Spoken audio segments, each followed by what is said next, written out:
This piece, Il Sogno Di Leonardo, Leonardo's Dream, has I've loved this song for 10 years. It came out about 2006, and never even occurred to me that it might make a good lesson, let alone I should work on a solo arrangement of it. But got back from a trip a while ago when it really had been haunting me, and I thought, okay, I got to try to play this. But I'd always kind of tuned out the middle sections of it because I thought, it's got this beautiful melody in the beginning, and I don't really remember what happened after that because it gets symphonic. PFM 2006 Stati Di my pronunciation in Italian is terrible.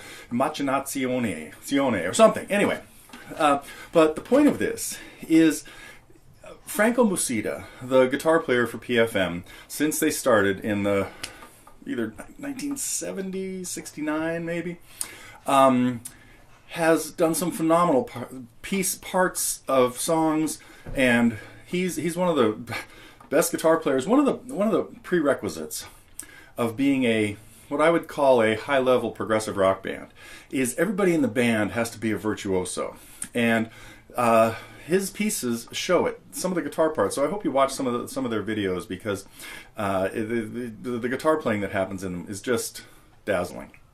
Anyway, get to the point, Neil. We're going to take a look at the arrangement of this lesson. It really my arrangement of this, and a couple of the parts that I've put together are not really parts that he played on the guitar, but they're more parts that happened, keyboard parts.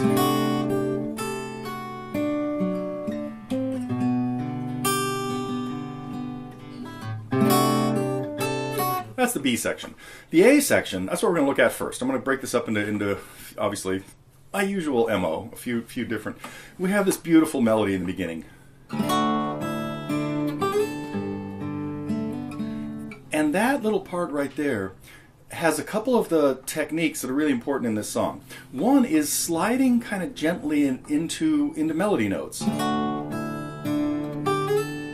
I'm sliding there from G to A. I'm in drop D tuning. I didn't mention that yet. Sliding from G to A for this melodic musical effect. And it's just, it really milks that note. That's going to happen quite often in these spots. So there are a lot of little inflections on notes. There are some big stretches. I've seen other people play this and do this little hammer-on from A to B, having let go of the G in the bass. Can't do it. You got to hang on to that G. We've got two G's on here, one at the 5th fret of the 6th string and the 5th fret of the 1st string, and then we need a hammer-on from A to B, which has to be done, well, if you can't do it, you can't do it. But, and you can let go of the G in the bass if you have to. But if you can get a nice stretch between your 1st and 2nd fingers and hammer on from A to B with your 1st, 2nd on the A and the B played with your 2nd finger, it'll really go a long way towards getting the musical effect we're looking at here. Now, it's also kind of dependent on hand position. So if you're not playing in good hand position, like if I've got my thumb showing over the back of the neck, I am not going to be able to reach that B.